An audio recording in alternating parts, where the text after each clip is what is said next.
Hello friends, आज मैं आपको एक्यूप्रेशर बताने जा रही हूँ जो विंटर सीजन्स में ज़रूरत से ज़्यादा एड़ियाँ फटती हैं।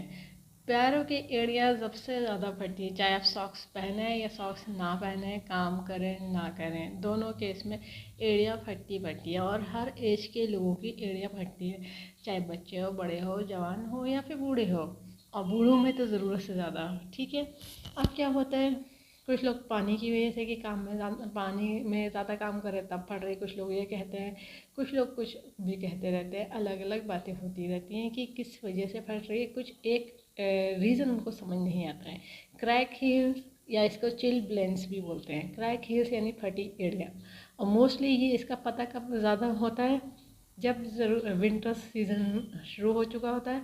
विंटर्स में जब ड्राई एयर्स चलती है, सूखी हवा चलती है, सूखी ठंड पड़ती है, तब उस केस में एड़ियाँ ज़रूरत से ज़्यादा फटने लगती है। इतनी फटती है कि उनमें के अंदर से खून बहने लगता है, मिर्चें लगने लगती है और उसमें दर्द होने लगता है। अब एड़ियाँ ही सबसे ज़्यादा क्यों फटती है? वैसे तो बॉडी के और जगह की स्किन भी क्रैक करती है, मगर बहुत ज़्यादा एड़ियाँ पे क्यों आता है? हील ही क्यों सबसे ज़्यादा क्रैक करती है?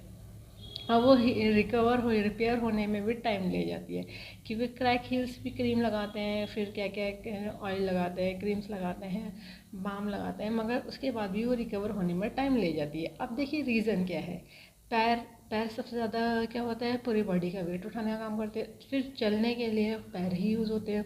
दूसरी चीज़, अगर आप चलेंगे नहीं, बैठे रहेंगे, तो आपकी जो वेसल्स होती है, यानी जो खून की नलियाँ होती हैं, खून बह सर्कुलेट करने वाली होती है, वो क्या होगा, उस तक ब्लड नहीं पहुंच पाता एड़ी तक। अगर आप ज़्यादा देर बैठे रहेंगे तो थोड़ा बॉडी को मूवमेंट करना बहुत ज़रूरी होता है। जैसे ही आप चलेंगे तो जाड़ों में तो ब्लड में थोड़ी सी गर्मी आने की वजह से क्या होगा, ब्लड अच्छे से सर्कुलेट करेगा।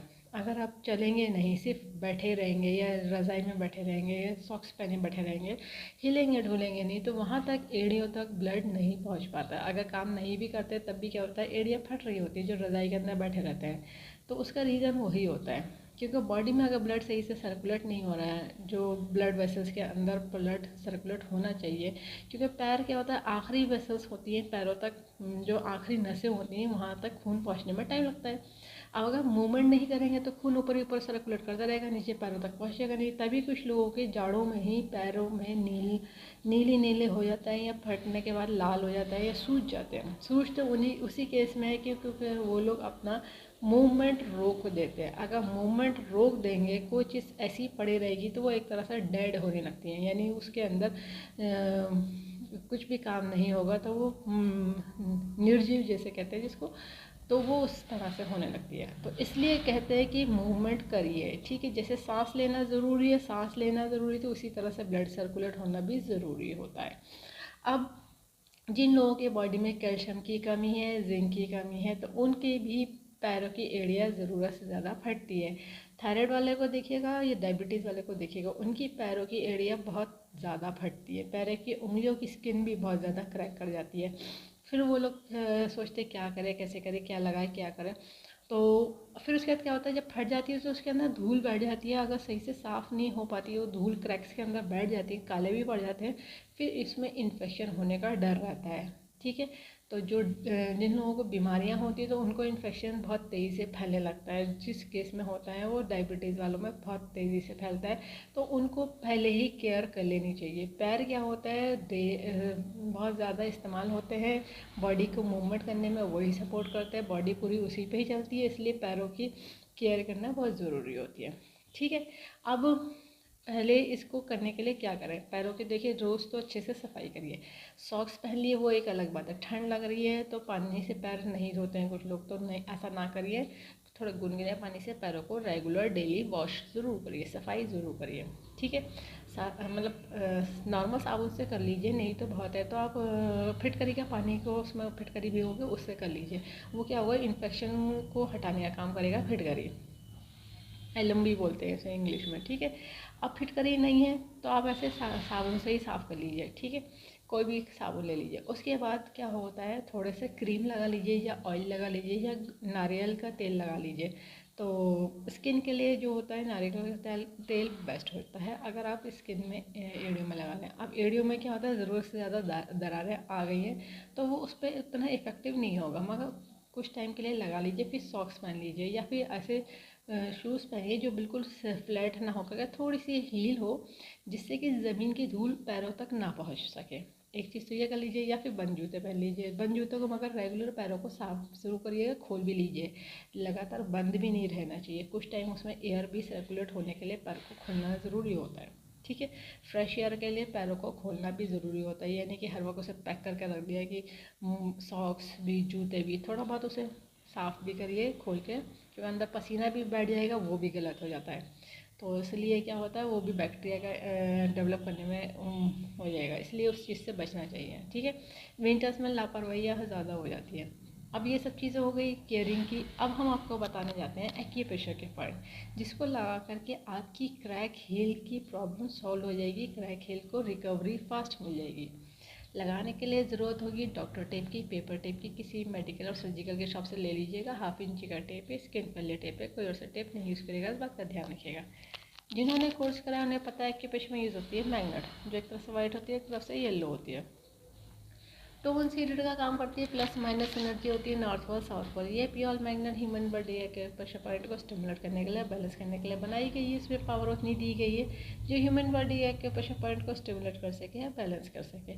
जिनके पास और जो मैं पॉइंट बताने जा रही हूँ वो टीसीएम के बताने जा रही हूँ। जिन्होंने टीसीएम पढ़ी वो लोग समझ जाएंगे। एक्यूप्रेशर में अलग अलग मेथड होते हैं, टीसीएम उसका एक पार्ट है, ऐसी आयुर्वेदिक पार्ट होता है, यूवी भी होता है, एवी भी होता है, तो अलग अलग मेथड होते हैं, ठीक है।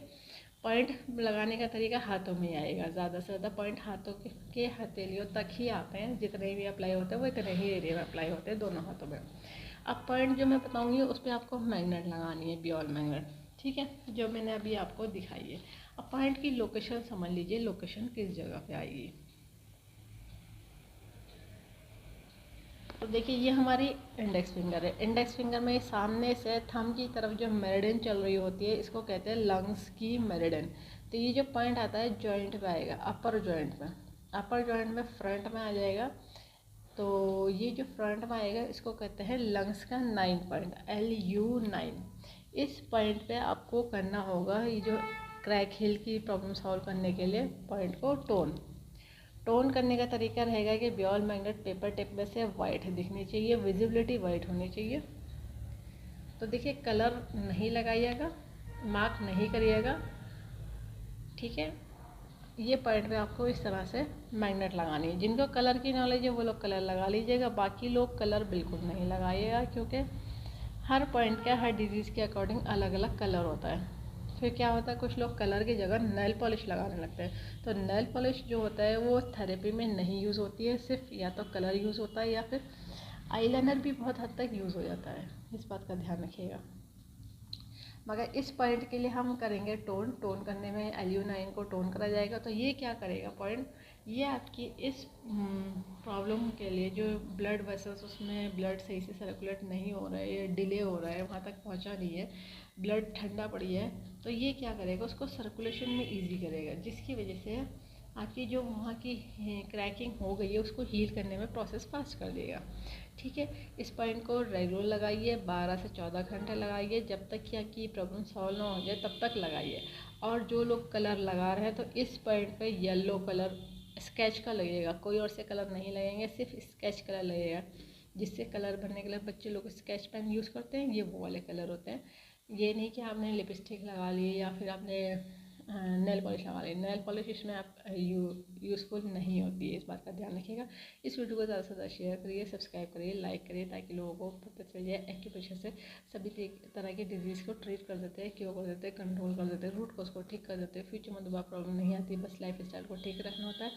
बेल आइकन प्रेस करना ना भूलिएगा, जब भी मैं नया वीडियो अपलोड करूँगी तो आपको लेटेस्ट नोटिफिकेशन मिल जाएगा। लाइक करना ना भूलिएगा। इस वीडियो को एंड तक देखने के लिए thank you very much, see you next time.